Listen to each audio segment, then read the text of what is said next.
Jake Miller was tired but excited. He had just landed in Berlin, Germany. This was his first time outside the United States. He was here for a school trip with other students from his college. They were going to visit museums, old castles, and eat German food. Jake loved history, and this trip felt like a dream. The airport was big and full of people. Jake followed his group through the crowd. His teacher, Mr. Daniels, called everyone to stay close. "Keep your passport and phone with you," he said, "and don't get lost." Jake looked around. There were families, travelers with big backpacks, and business people walking fast. Everything looked normal, but Jake felt something strange in the air. He couldn't explain it. Outside, the sky was cloudy. A cold wind blew as they got on the bus to their hotel. Jake sat near the window, listening to music and watching the city pass by.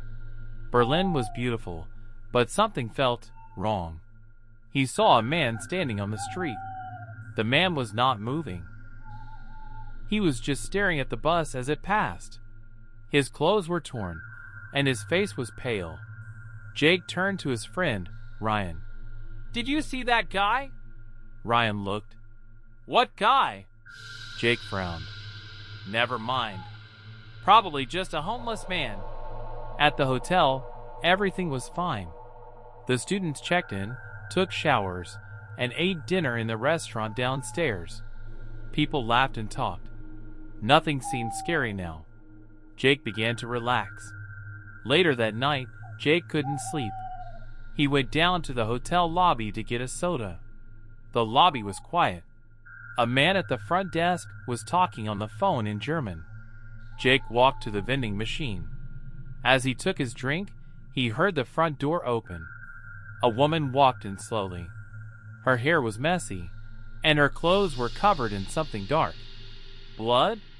She didn't speak. Her eyes looked empty. Dead. "Ma'am, are you okay?" asked the man at the front desk.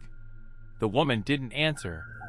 Then she screamed, a horrible sound, like an animal in pain, and jumped over the counter. Jake froze. He saw the woman bite the man's neck. Blood sprayed the wall. The man screamed. Jake dropped his drink and ran up the stairs, shaking. He knocked hard on Ryan's door. "Open the door! Now!" Ryan opened it, confused. "What's wrong?" "She bit him. That woman bit the man at the desk." Ryan frowned. "What are you talking about?" Jake pulled him into the hallway. "We have to leave. Something bad is happening." Then they heard it. A loud bang downstairs, followed by another scream. More screams. Running. Then silence. Ryan's eyes widened. "Jake, what's going on?" Jake whispered. "I don't know. But we need to find the others. And get out of here." They didn't know it yet, but the city was already falling. The virus was spreading fast, and the last flight might be their only way out. Jake and Ryan ran through the hallway. Doors were opening. Other students were waking up, asking what was going on. Jake shouted, "Everyone, get your things and get out. There's something wrong downstairs." "A girl named Lisa stepped out of her room." "What do you mean?" "There was a woman. She attacked the front desk man. She bit him. He's probably—" Jake stopped. He didn't want to say dead. More students came out. Mr. Daniels, the teacher, appeared in his pajamas. "Quiet down. What is this noise?" Jake ran to him. "Sir, please, we need to leave the hotel. Now." Mr. Daniels frowned. "Slow down, Jake. What happened?" "She bit him." Jake said again. She was covered in blood. She wasn't normal. As Mr. Daniels opened his mouth to speak, they heard it. A loud crash. Glass breaking. Then footsteps, fast, heavy, and wild. Something was coming up the stairs. A horrible scream filled the air. Lisa screamed too. What is that? Everyone turned. At the end of the hallway, the man from the front desk appeared. His face was pale. His neck was bleeding, and one of his eyes was missing. But he was walking. No running. Right behind him was the woman who had bitten him, and now she looked even worse. Her skin was turning gray. She's infected, Jake shouted. They both are. The infected man roared and rushed forward. Mr. Daniels tried to stop him, but the man bit his arm. Blood poured everywhere. Run! Jake screamed. Everyone ran down the other stairs at the end of the hall. Some students cried. Some were shaking. Lisa almost tripped, but Ryan grabbed her arm and helped her. Downstairs, the hotel lobby was a mess. Blood on the floor. Broken chairs. A dead body on the floor, another guest. The glass doors were smashed. Outside, the street was empty and dark. They rushed outside. Cold air hit their faces. What do we do? Lisa asked, breathing fast. Jake looked around. We need a place to hide. Or better, we need to find help. There's a police station not far from here, Ryan said. We passed it on the way to the hotel. Good, Jake said. Let's go! They ran through the streets. The city that was full of life just hours ago now felt dead. Quiet. Too quiet. But then they heard it. A sound like many people screaming in the distance. More than that, growling. Jake stopped. It's not just the hotel. The infection was spreading. They reached the police station. The lights were on. The door was open. But inside, they saw chaos. A policeman was shooting at someone in the hallway. That someone had no jaw and was running on broken legs. The group stayed outside, hidden behind a car. Lisa was crying. This can't be real. This can't be happening. Jake looked at the sky. It started to rain. We need to find a safe place. Somewhere quiet. And we need to think. What about the airport? Ryan asked. If we can get back there, maybe we can find a flight out. Jake nodded slowly. Yes, that might be the only way. He looked at the others. We go to the airport. That's our goal. But we have to move fast, before it's too late. Behind them, in the shadows of the street, more figures started to appear. The infected were everywhere now. Rain fell hard on the empty streets of Berlin. Jake, Ryan, Lisa, and 6 other students walked quickly, trying to stay quiet. They had left the hotel behind and were now heading toward the airport. It was far, but they had no choice. Jake led the group, holding a metal pole he had picked up on the street. If anything comes close, he said, I'll hit it. Ryan walked beside him, holding a flashlight.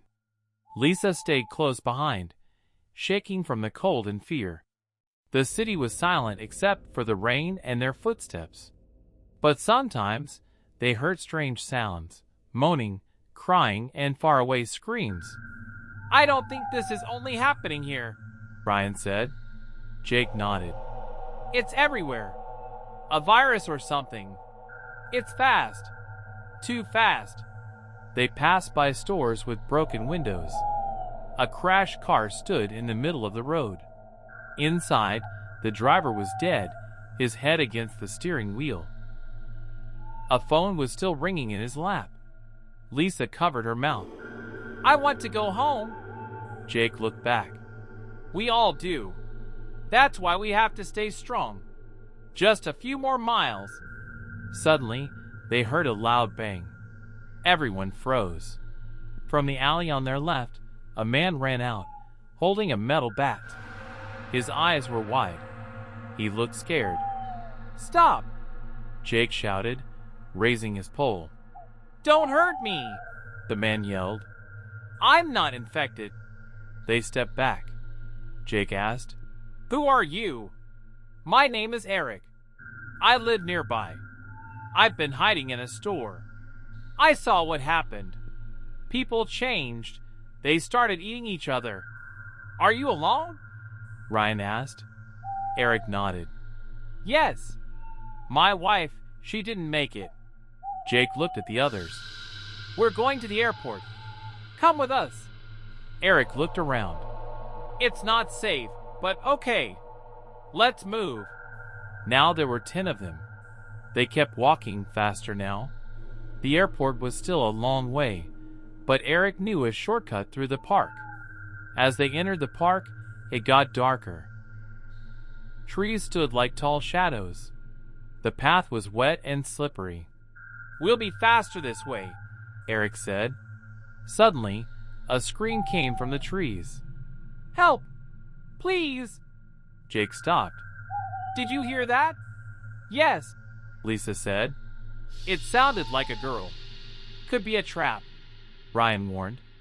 One of those things. The voice cried again. Please help me. Jake couldn't leave someone behind. He ran toward the voice, Ryan and Eric behind him. They found her near the trees, a young girl, maybe 12, hiding behind a bench. Her leg was bleeding. Don't be afraid, Jake said. We're here to help. Are you normal? The girl asked. We're alive, Ryan said. Jake picked her up. We have to go. They returned to the group. Lisa wrapped the girl's leg with a scarf. What's your name? She asked. Amelia, the girl whispered.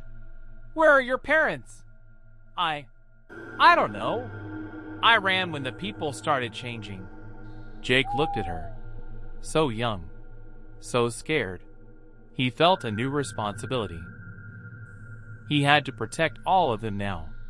They continued walking through the park. Suddenly, a loud growl came from behind a tree. One of the infected jumped out.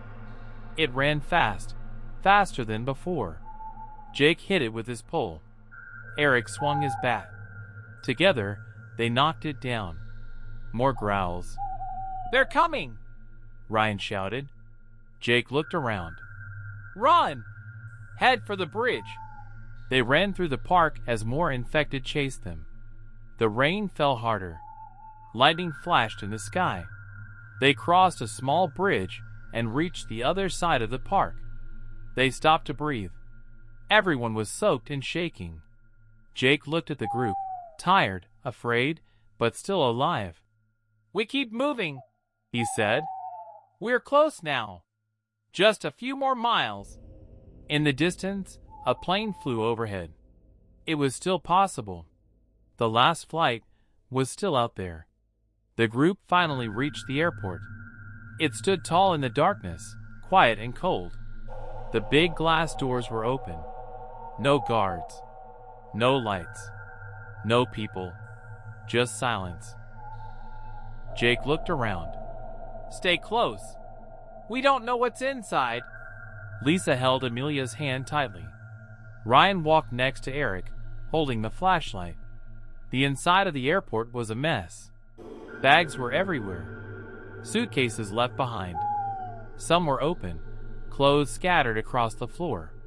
One backpack had a teddy bear inside, now dirty and torn. The check-in counters were empty. A computer screen blinked with an error message. They walked slowly, their footsteps echoing.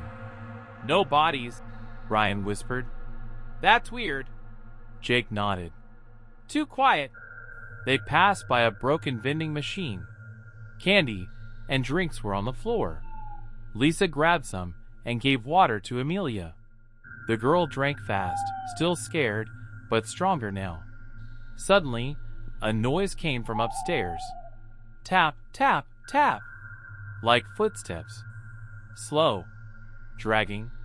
Everyone froze. Jake held up his hand. Don't move. They waited. The sound stopped. Jake whispered, Let's get to the gate area. Maybe there's still a flight. They moved forward. The departure boards were off. No flights showed. Chairs were flipped over. Someone had tried to block the gates with suitcases and carts. But it didn't help. There were signs of a fight. Blood on the floor. A broken phone. They passed a restroom. The door was half open. From inside, a whisper. "Help!" Jake stopped. "Did you hear that?" Ryan pulled him back. "We don't have time." Jake shook his head. "If someone's alive, we can't leave them." Jake opened the door carefully. Inside, a woman sat on the floor, holding her arm. She was shaking. "I was a flight attendant," she said. "My name is Nora. They attacked our plane before we took off. I ran. I've been hiding. Are you bitten?" Jake asked. "No, just bruised. I fell." He helped her up. "You're safe now. Come with us." They moved together toward the gates. Suddenly, a loud alarm blared. A red light started flashing. Jake turned to Eric. "What did you touch?" "I didn't touch anything," Eric shouted. Then they heard the growls. Loud. Closer now. A door broke open. 5 infected rushed in from the far end of the terminal. "Run!" Ryan shouted. They ran to the security checkpoint. Jake picked up a suitcase and threw it behind them to slow the infected. One of them jumped over it. Lisa screamed. Eric hit it with his bat. Jake hit again. The creature fell. They reached the other side of security. Glass doors led to the planes. Jake tried the doors. Locked. "There must be a key," Ryan said. Nora pointed. "There's a staff room. The key might be there." They ran to the room. Jake kicked the door open. Inside, they found a key, a radio, and 2 walkie-talkies. Jake gave one to Ryan. "Stay in contact." Then Jake spoke into the radio. "Hello? Is anyone out there? We're at the Berlin airport. We need help." For a moment, nothing. Then static. Then a voice. "We hear you. Stay where you are. A rescue team is coming." Jake smiled. "We're not alone." But the infected were still out there. Scratching. Screaming. Jake turned to the others. "Lock the door. Stay quiet. Help is coming." But even he wasn't sure. Would help arrive in time? Or would the last flight never take off? The red light still flashed. The alarm kept ringing. Outside the staff room, the infected were waiting. Some banged on the glass. Some growled in the dark. Inside the small room, Jake held the radio tightly. "Please," he said again. "We're at the Berlin airport. We need help. There are 10 of us. 1 child. We're not bitten." Static. Then the voice returned, softer now. "We can't reach you. The city is lost." Dude, Nora was bleeding. Jake pulled her up. "We're almost there." They reached the hangar door. Locked. Eric grabbed a pipe from the ground and smashed the lock. It broke. They rushed inside and slammed the door shut. Darkness. Then Ryan found the light switch. Buzz. The lights came on. Inside were 2 small planes. Jake looked around. "Can one of these fly?" Nora pointed. "That one. It's ready. But it only seats 6. Jake stared. "There are 10 of us." Everyone was quiet. Ryan said, "We'll take 2 trips. Or come back." Jake looked at Nora. She was pale. Weak. "I'll fly," she said softly. "I used to train on small planes. I remember." Jake helped her to the cockpit. Ryan and Eric checked the fuel. "Still full," Eric said. "We got lucky." Outside, the infected were coming, scratching the metal door. Jake turned to the others. "Get in. Now!" The last flight was no longer a dream. It was their only hope. Inside the hangar, everything moved fast. Nora sat in the pilot's seat, her face pale from blood loss. Jake helped her buckle in. Ryan checked the back of the small plane. Only 6 seats. Jake looked at the others. We'll fly in 2 trips. First group goes with Nora. Then someone will come back for the rest, Lisa said. Who will stay? Jake looked at her, then at Ryan and Eric. I'll stay, Jake said. I'll wait with Ryan and Eric. You take Amelia, Lisa, Nora, and 2 others. Lisa frowned. Jake, what if something happens? Jake gave her a small smile. Then you live. That's all that matters. Ryan put a hand on Jake's shoulder. We'll be okay. Outside, the infected screamed. They were hitting the hangar door. The metal groaned. Nora started the engine. It made a loud roar. Lights on the dashboard blinked to life. Jake opened the hangar door switch. The front door slowly began to rise. Outside, the runway was empty, but not for long. The infected heard the sound. They turned and ran toward it. Go! Jake shouted. Nora pushed the plane forward. It rolled onto the runway, picking up speed. Lisa looked back through the small window. Jake stood there, holding a metal pole, ready to fight again. The infected ran after the plane, fast and wild. Some tripped, but others kept running. Nora pulled the control. The plane lifted. It rose into the night sky, leaving the runway, the infected, and Jake behind. Jake closed the door again. He, Ryan, Eric, and the 2 other students, Sam and David, stood in silence. They made it, Ryan said. I hope so, Jake replied. But they weren't safe yet. The door shook. More infected were coming. Eric looked at the other plane. Can this one fly? Ryan checked the controls. No key. Jake looked around. Then we wait. Nora will come back. Sam looked nervous. What if she doesn't? Jake stayed quiet. Deep down, he was scared too, but he couldn't show it. He walked to the door and looked through a crack. Dozens of infected were outside now. Some dragged their legs. Others crawled. All were angry. All were hungry. Help will come, Jake whispered. Nora's hand shook, but she kept flying. Lisa sat beside her. Amelia slept in her lap. One of the students behind them said, We're alive. We're actually flying. Nora smiled a little. Just for now. Can we land somewhere safe? Lisa asked. I'll try. There's a small airfield south of here.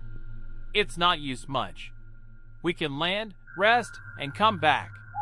Lisa looked out the window. We have to go back.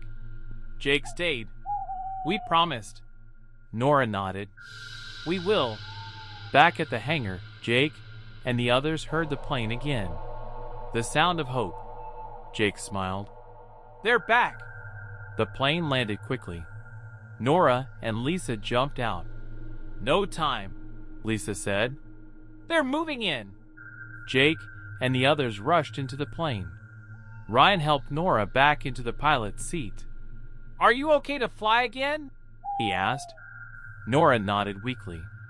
One more time. The infected broke into the hangar. They rushed forward screaming. Nora started the engine. The plane moved. Jake shouted, Faster! One infected grabbed the wing. Eric kicked it off. The plane lifted. They rose into the sky just as the hangar filled with monsters. Inside, no one spoke for a long time. Then Jake looked at Ryan, then at Lisa and Amelia. We're alive, he whispered. But what now? No one knew the answer. But they were in the air. They were free for now. The last flight had taken off, but the world below was gone. The small plane flew through the dark sky. Inside, it was quiet. Everyone was tired, scared, and silent. Jake sat near the window, watching the ground below. Cities that once glowed with lights were now dark. Fires burned in some places. Smoke rose in the distance. Beside him, Ryan spoke softly. "The world is changing." Jake nodded. "It's already changed." Lisa held Amelia close. The girl slept again, but her small hands still shook. Nora, pale and sweating, kept her eyes on the sky and her hands on the controls. "Are you okay?" Lisa asked. Nora nodded slowly. "Just tired. We're almost there." They were flying toward a small airfield Nora remembered from her training days, an old place in the countryside, far from the city. Jake looked at the fuel gauge. It was low. "Nora, how far is it?" 10 more minutes, she said. "Maybe less." Jake turned to the others. "Get ready to land." The plane shook slightly as they flew lower. The fields below were empty. No lights. No people. They saw the airfield at last. A short runway, one small building, and a few old planes parked nearby. No movement. No signs of life. "Looks empty," Ryan said. "Let's hope it stays that way," Jake replied. The landing was rough, but Nora managed it. The wheels hit the ground hard, then slowed. The plane stopped near the building. They stepped out into the cold air. Everything was silent. Only the wind moved. Jake looked around. "Stay together. Let's check the building." They entered the small airport office. It smelled like dust and fuel. There was a couch, a desk, and a radio. Jake tried the radio. Nothing but static. "No signal," he said. Ryan checked the back room. "Clear." Eric opened a closet and found some old food, canned soup, crackers, and water bottles. "Not much," he said, "but it'll help." They closed the doors and blocked the windows with old furniture. Everyone sat on the floor, finally able to breathe. Nora sat down slowly. Her hand shook. Her bandage was red with fresh blood. Lisa checked her arm. "The bite, it's worse." Jake knelt beside her. "You didn't tell us you were bitten." Nora looked away. "I didn't want to slow you down." Everyone was quiet. Amelia spoke softly. "Will she turn into one of them?" Jake didn't answer. Nora took a deep breath. "I'll rest. When the time comes, don't let me hurt anyone." She leaned back and closed her eyes.